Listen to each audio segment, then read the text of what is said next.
예, 오늘 이제 하나님 백성의 삶 세 번째 시간입니다. 그래서 우리 첫 번째 시간에는 그리스도인이 된다는 것이 무엇인가. 그래서 결론적으로는 예수님을 내 삶의 이제 구세주와 주인으로 모시고 이제 살아가는 것, 이것이 이제 그리스도인이 되는 것이다. 그리고 이제 두 번째 시간에는 이렇게 해서 우리가 그리스도 안에 있게 되면 이제 어떤 축복을 받는가, 그 세 가지 말씀을 드렸습니다. 우리는 예수님 때문에 이제 하나님의 자녀가 됩니다.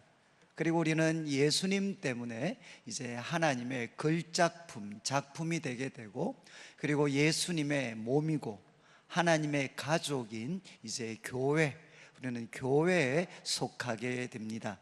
이것이 이제 지난주까지 말씀입니다. 이제 오늘 다루는 이제 말씀은 뭔가 하면, 이제 예수님 안에서 하나님은 우리에게 이렇게 놀라운 축복을 주셨는데, 이 축복을 어떻게 하면 우리가 누릴 수 있는가? 그런데 이제 누리기 전에 이제 이 축복을 누리지 못하도록 막는 장애물들이 있습니다. 장애물들. 그래서 이 장애물들은 어떤 것이 있고, 이제 이 장애물을 넘어서 예수님 안에 하나님이 약속하신 이 놀라운 축복을 가지려면 이제 우리는 어떻게 해야 되나 하는 것을 이제 오늘 말씀을 통해 나누게 됩니다.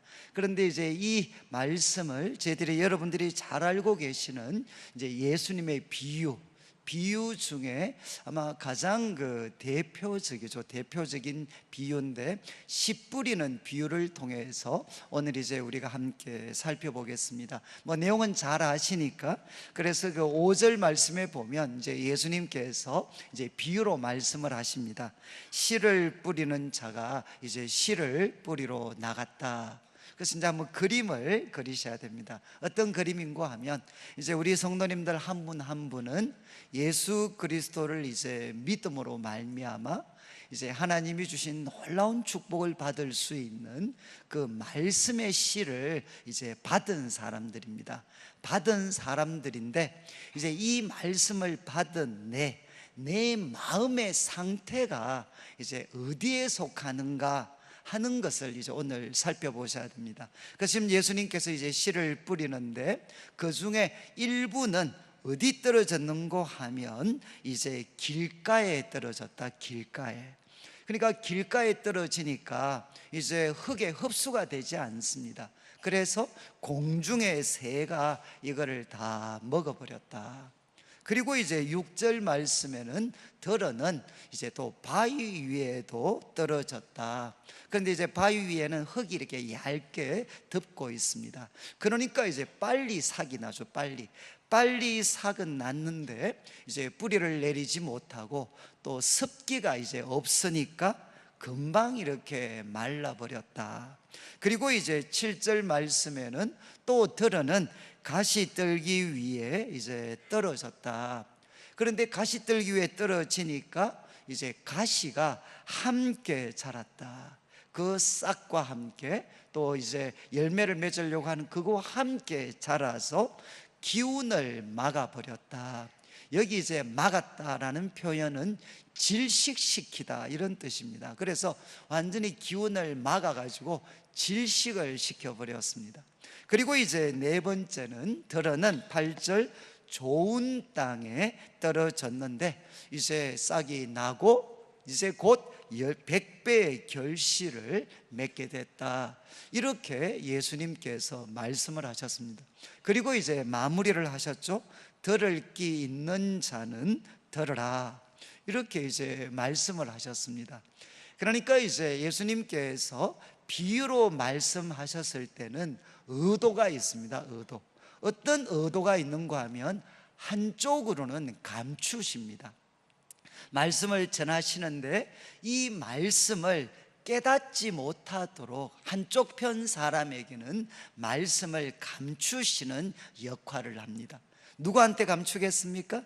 말씀을 지금 듣는다고 앉아있긴 있는데, 듣고는 있는데 예수님을 향한 신뢰와 사랑이 없이 말씀을 듣는 사람들에게는 이 비유의 말씀은 감추어진 말씀이 됩니다.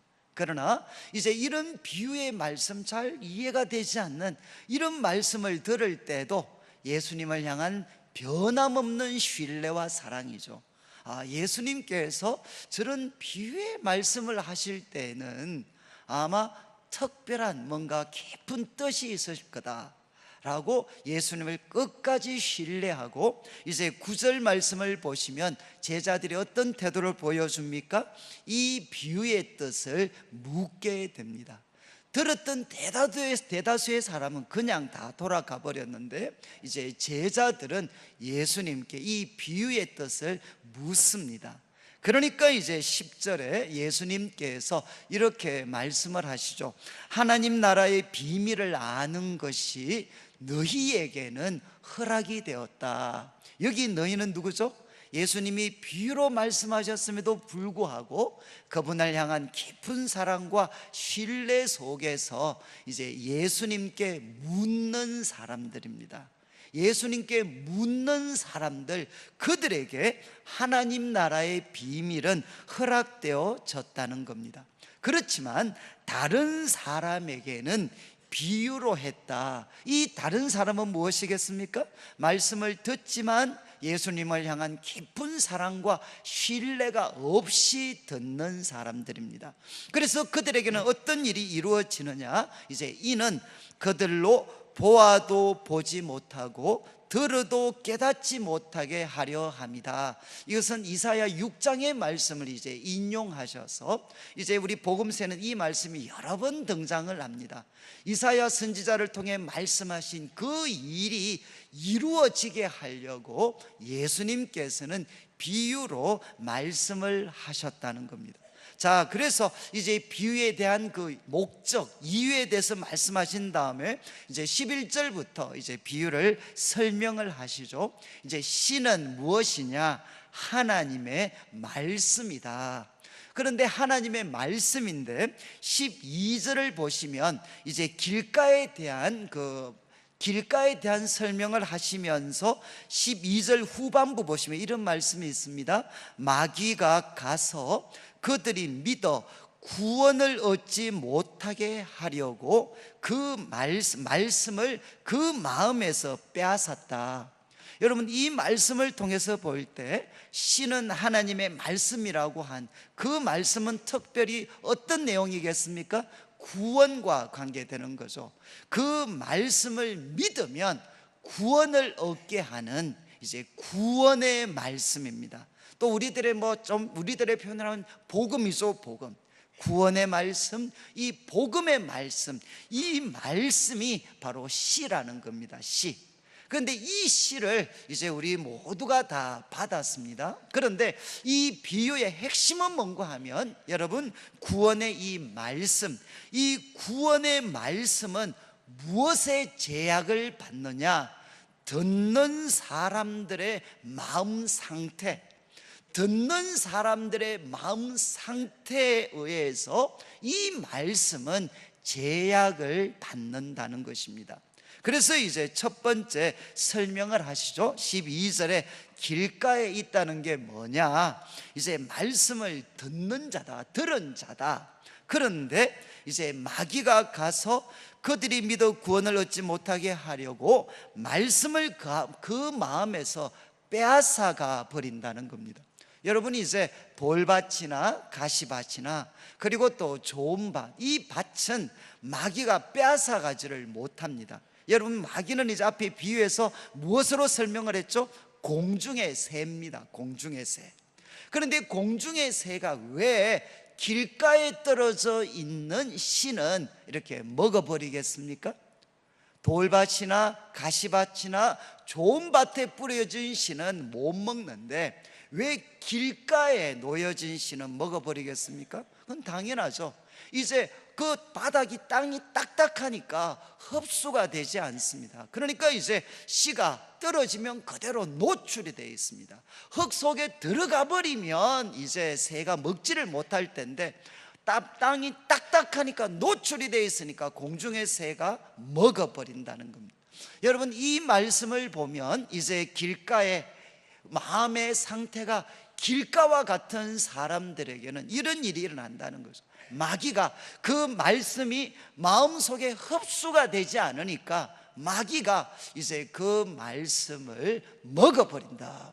여러분, 마귀가 말씀을 먹어버리면 어떤 상태가 생기겠습니까? 어떤 일이 생길까요? 말씀을 분명히 들었는데 기억이 안 나는 거죠.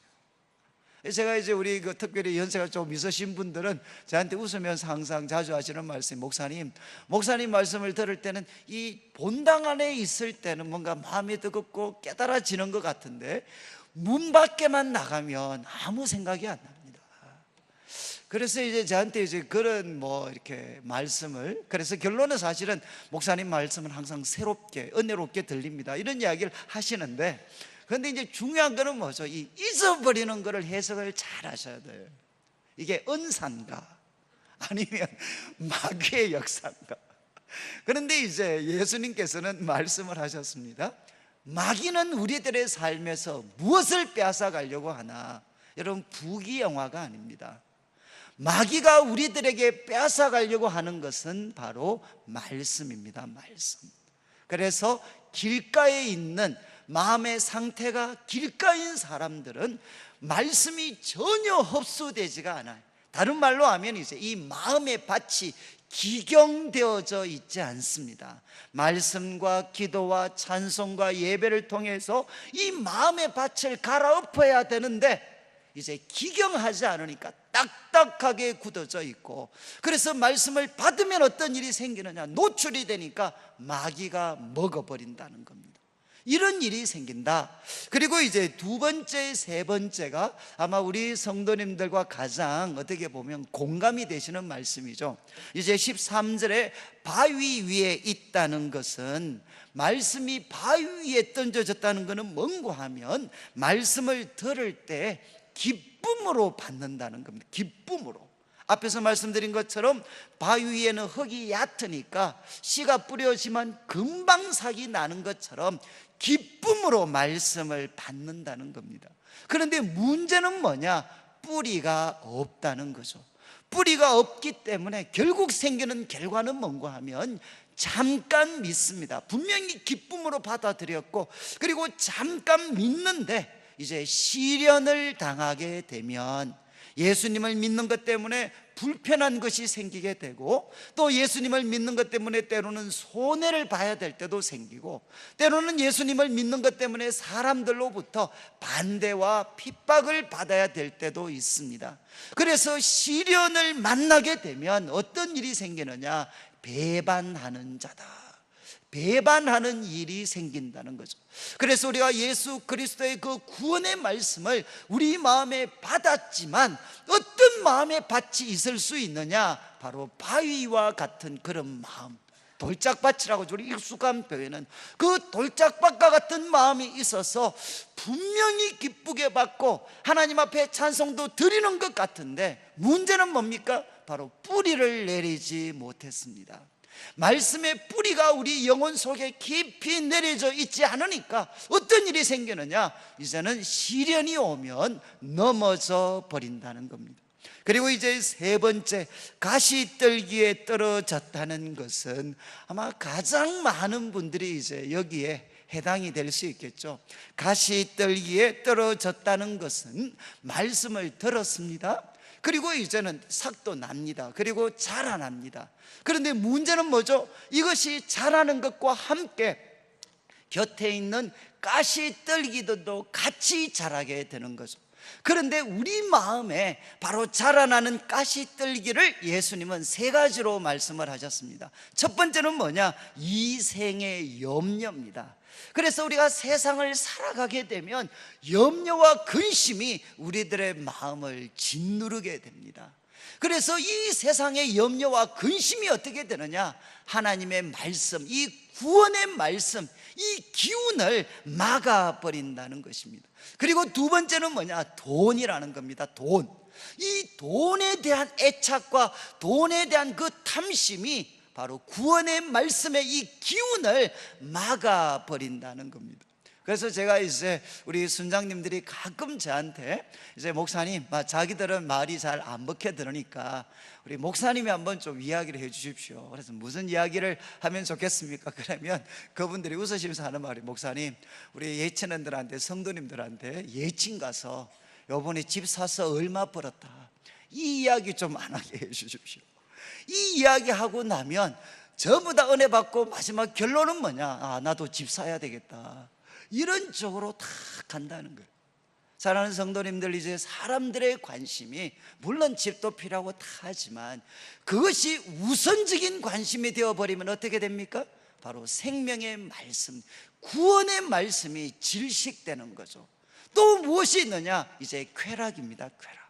이 쾌락에 대한 그 마음들이 결국은 어떻게 하느냐? 구원의 말씀을 질식시켜 버립니다.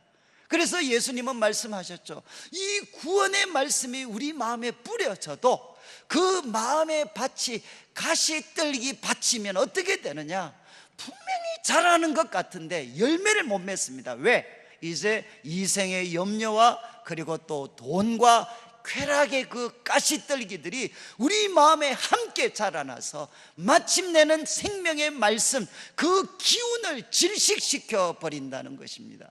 여러분이 이제 아마 우리 잘 아시는 그 옛날에 우리 그 유행가죠. 이제 유행가 중에 가시나무새라는 그 조성모가 불렀던 가시나무새가, 맞죠? 가시나무새가 있었는데, 원래 이 노래가 이제 하덕규 목사님이시죠. 이제 원래 하덕규 우리 그 목사님이신데, 참 이제 원래 가수셨는데 이제 나중에 목사님도 하셨던, 그래서 이분이 원래 그 작사 작곡한 노래입니다. 그래서 이거는 남녀 간의 사랑에 대한 노래가 아니고 하나님과 인간, 하나님과 성도 사이의 그 마음을 표현한 노래가 가시나무입니다.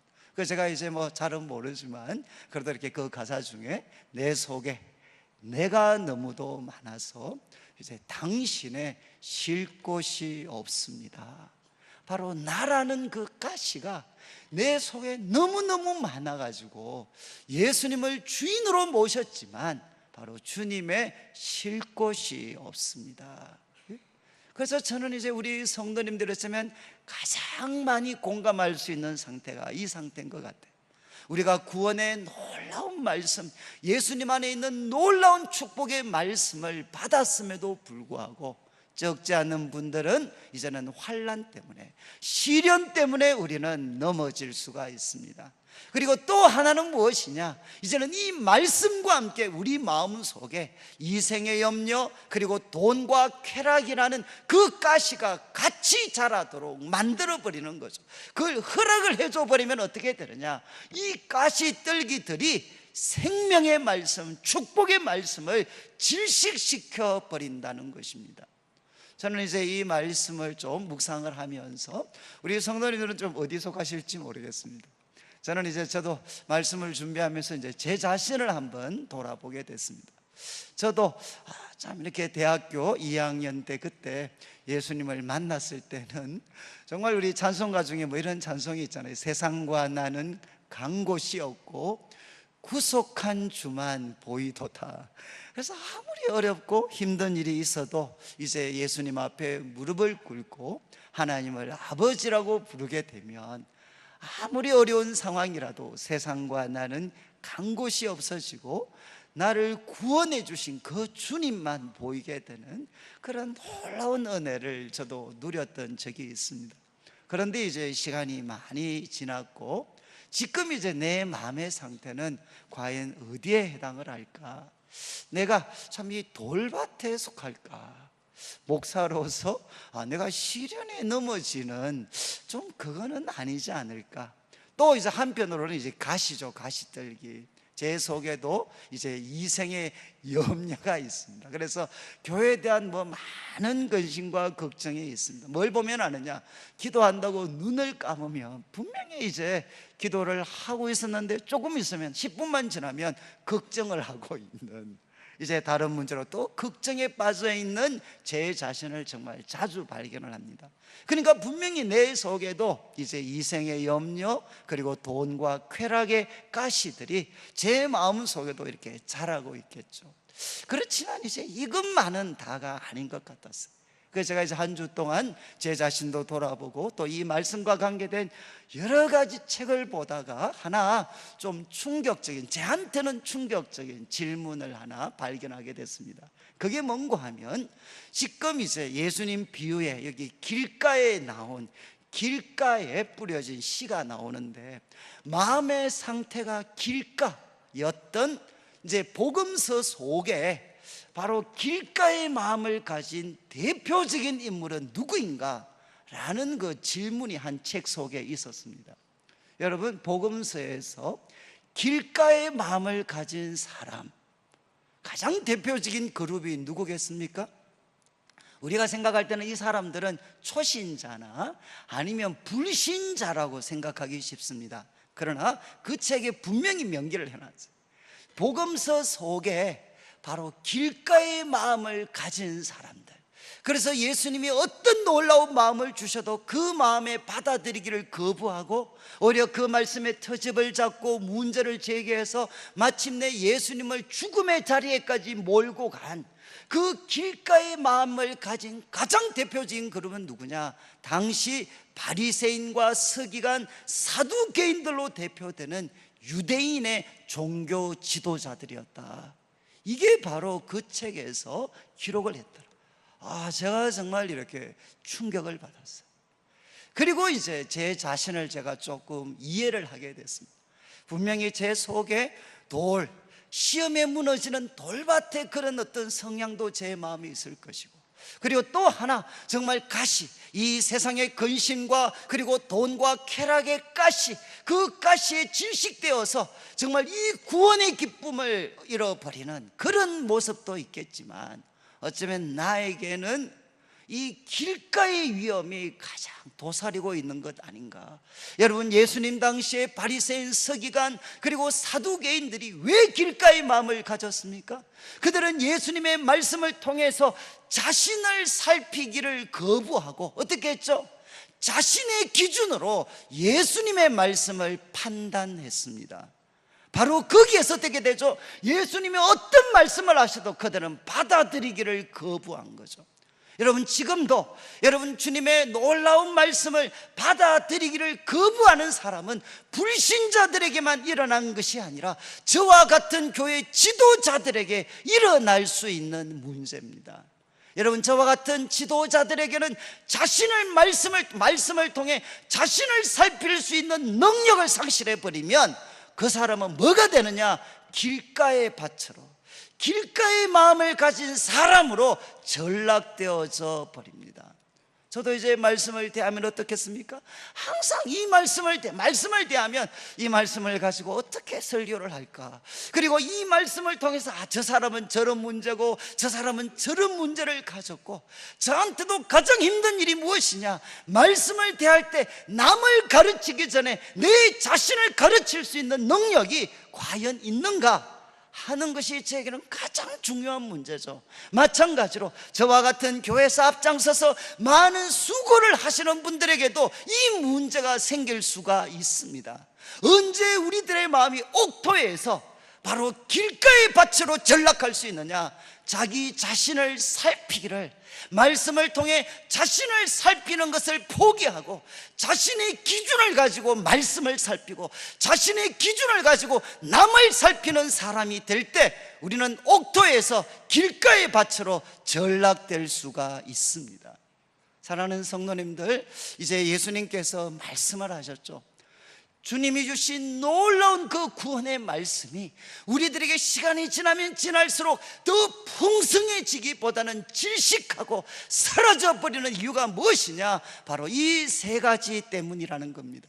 환난 앞에, 시련 앞에 굴복할 수 있고, 그리고 우리 마음속에 이 세상의 염려와 그리고 돈과 쾌락의 가시들이 점점 무성하게 자라도록 허락하고 있고, 그리고 마지막으로는 말씀을 통해 나를 살피고 나를 고치기 전에 남을 가르치려고, 남을 고치려고 시도하는 그 마음들이 우리들로 하여금 생명의 말씀, 그 기쁨과 감격을 잃어버리게 만드는 거죠. 그러면 적극적으로 이제 우리가 해야 될 것은 무엇입니까? 이어지는 15절 말씀을 보시면 좋은 땅에 대해서 이제 누가는 세 가지로 예수님의 말씀을 기록하고 있습니다.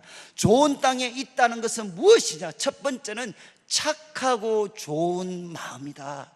여러분, 이제 다음 주에도 이 부분이 한 번 더 이렇게 강조가 될 텐데, 착하고 좋은 마음, 여기 착하다, 좋다라는 말은 같은 의미입니다. 사실은 거의 똑같은 의미에 다는데 이거를 두 번이나 반복한 것은 무엇이냐? 강조죠, 강조. 바로 좋은 땅에 뿌려졌다는 것은 무엇이냐? 착하고 좋은 마음이다. 무엇에 대해서? 하나님 말씀에 대한 태도입니다.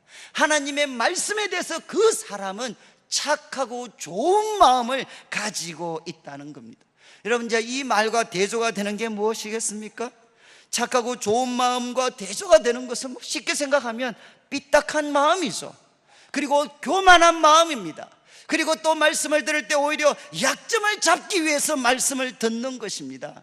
여러분, 삐딱한 마음이 아니라 기대하는 마음, 간절한 마음으로 하나님이 주시는 구원의 말씀을 대해야 된다는 것입니다. 그래서 착하고 좋은 마음의 가장 대표적인 특징은 감사함입니다. 예수 그리스도의 십자가의 죽으심, 그 부활, 그리고 그분이 내 삶의 구세주와 주인이 된다는 것이 내 영혼에게 한없는 기쁨과 감사와 찬양이 되는 것입니다. 이게 바로 착하고 좋은 마음이죠. 그리고 두 번째가 무엇입니까? 두 번째, 착하고 좋은 마음으로 말씀을 듣고 지킨다는 것은 무엇인가 하면 표준 세번역 같은 데는 굳게 간직하는 것입니다. 말씀을 듣고 그냥 잊어버리는 것이 아니라 이 말씀을 굳게 간직하는 것입니다. 그래서 말씀 때문에 환난이 오고 세상의 염려, 돈과 쾌락이 우리를 유혹해도 이제 마음의 말씀을 굳게 간직하는, 이거 놓치지 않고 굳게 간직하는 것입니다. 그리고 세 번째는 무엇입니까? 인내로 결실하는 사람입니다. 여러분, 말씀에는 반드시 무엇이 있느냐? 기다림이 필요하다는 거죠. 기다림이. 하나님 말씀에 대한 그 확신과 신뢰는 우리를 무엇하게 만드느냐? 환난이 오고 핍박이 오고 유혹이 와도 우리로 하여금 인내하고 기다리도록 만들어 준다는 것입니다. 그래서 착하고 좋은 마음을 예수님께서는 세 가지로 설명을 하셨어요. 좋은 땅이라는 것은 먼저 말씀에 대한 태도가 착하고 좋은 마음이다. 그리고 그 말씀을 들었을 때 그 말씀은 그 사람은 그 말씀을 이제는 굳게 간직합니다. 그리고 세 번째는 그 말씀을 붙잡고 인내합니다. 바로 이런 사람은 어떻게 되느냐? 100배의 결실을 맺게 된다는 거죠. 여러분, 이제 오늘 말씀의 결론과 같은 말씀입니다. 이것이 예수님 안에서 받은 축복을 풍성하게 누리는 비결이라는 겁니다. 예수님은 십자가에 죽으셨고 3일 만에 부활하셨습니다. 그 예수님을 나는 내 삶의 구세주와 주인으로 모십니다. 나는 나를 믿지 않고 나는 예수님을 믿습니다.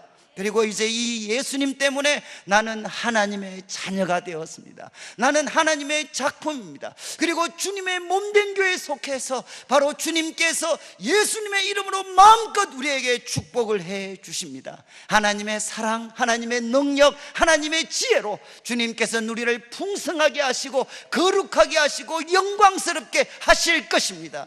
여러분, 이것을 우리는 믿습니다. 그리고 우리는 기뻐합니다. 그런데 여러분, 이제 이야기하죠. 어떤 환난이 오고 어떤 염려와 유혹이 와도 착하고 좋은 마음으로 이 예수 그리스도의 복음을 우리는 받아들이는 것입니다. 그리고 다시 한번 우리 마음에 가장 귀한 보배로 간직하고 어떤 어려움에도 우리는 견뎌낼 때 주님께서는 우리에게 100배의 축복을 허락하십니다.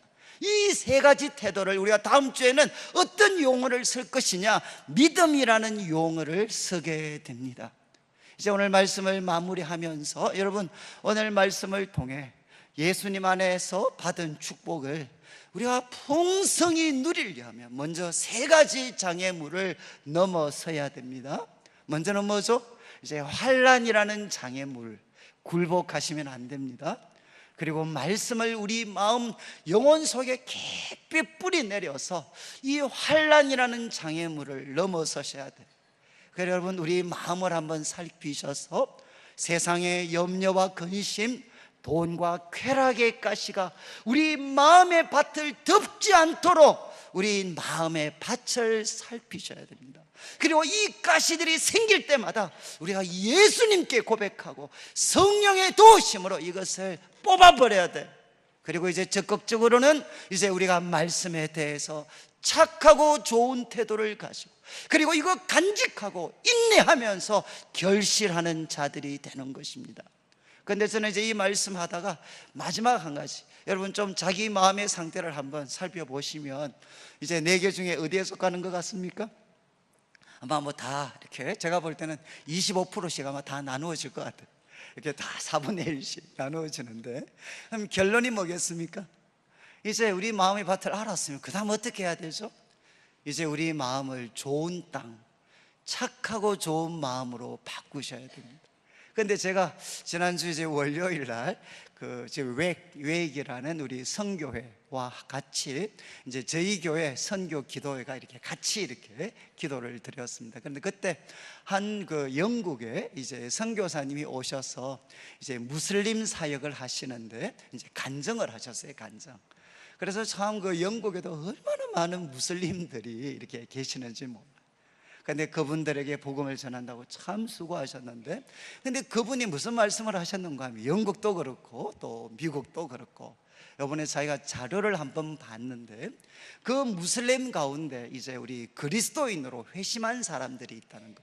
말 그대로 이제 착하고 좋은 마음의 밭을 가져서 이 말씀에 대해서 좋은 마음으로 회심한 사람들이 있는데, 그분 하시는 말씀이 그분들 중에 60%가 말씀을 듣기 전에 성령의 역사가 그들 마음속에 있었다는 겁니다. 성령의 역사하심이 그들 마음속에 있었기 때문에 자기들이 말씀을 전할 때 그들이 정말 착하고 좋은 마음으로 반응을 했다는 겁니다. 그러면서 이제 예를 드는 거죠. 그들 중에 상당수는 예수님이라는 분이 누군지도 모르는데 꿈에 예수님이 나타나셨다.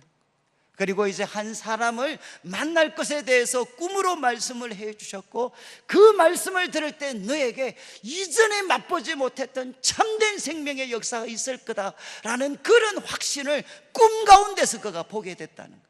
그런데 자기들이 복음을 전할 때 그분들의 입에서 바로 당신이 누군가 하면 내가 꿈에서 만난 그 사람입니다. 그러면서 정말 불가능할 것 같았던 무슬림들 중에 예수님을 믿는 사람으로 회심하게 된 대부분의 사람은 우리들의 열심, 우리들의 선행을 통해서 감동받아서 바뀐 게 아니라 그 전에 성령의 역사가 그들 가운데 나타나서 불가능할 것 같았던 그들의 마음이 착하고 좋은 마음의 밭으로 성령님이 바꾸셔서 그들이 회심하는 역사가 나타났다는 거죠. 저는 제가 그 말씀을 들으면서 저도 이제 이해가 돼요. 제가 난지도라는 곳에 어쩌면 가장 그 당시 가난한 사람들이 모여 살았던 동네에 정말 저는 궁금했습니다. 어떻게 이분들이 예수님 믿게 됐을까? 그런데 한 분은 정말 말씀하셨어요. 자기 남편이 난지도에서 알아주는 이 술 남봉꾼이었어요. 그런데 이분이 꿈에 누가 나타나셨느냐? 제가 그때 섬겼던 그 반석교회 담임 목사님이 나타나셨어요. 꿈에 그 담임 목사님이 자기는 교회도 안 다니는데 그 담임 목사님이 까만 옷을 입고 나타나는데 꿈에 너무 무서웠다는 거예요. 저분 말씀을 안 들으면 정말 그냥 지옥에 당장이라도 떨어질 것 같이 그런 두려움과 공포가 자기한테 몰려와가지고, 그래서 그 잠을 깬 다음에 자기 발로 교회 와서 목사님 저 좀 살려주십시오, 이렇게 해서 예수님을 믿게 됐어요. 그리고 어떤 애는 정말 이렇게 대형 트럭에 사고가 났어요. 대형 트럭에. 근데 걔가 교회 선교원 출신이었어요. 선교원 출신. 6, 7살 된 애가 대형 트럭에 치여서 한쪽 다리가 절단되게 됐어요. 근데 걔가 사경을 헤매는데 병원에 이 어떤 참 이게 뭐죠? 이거에 실려가면서 들것에 실려가면서 만나는 의사 선생님들마다 뭐라고 이야기했느냐? 선생님, 저를 위해서 예수님께 기도해 주세요. 예수님께 기도해 주세요. 여러분 6살 6살짜리 7살짜리 뭐 알겠어요. 걔가 죽어가면서 이야기했어요. 저를 위해서 예수님께 기도해 주세요. 예수님께 기도해 주세요. 바로 그 이야기를 듣고 평생 우상을 섬겼던 아버지 엄마가 다 돌아오게 됐습니다.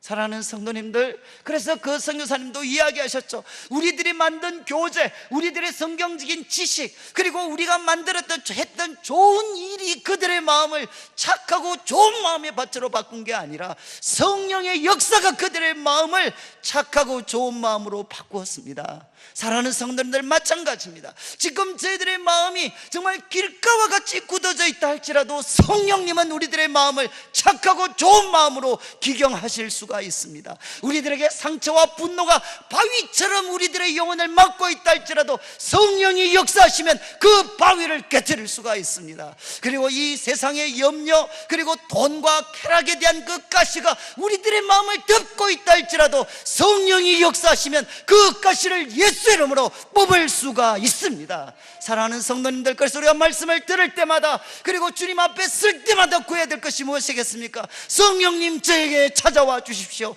제 마음을 착하고 좋은 마음으로 바꾸어 주십시오. 말씀을 들을 때마다 예수 이름으로 생명의 역사가 나에게 나타나게 하여 주십시오.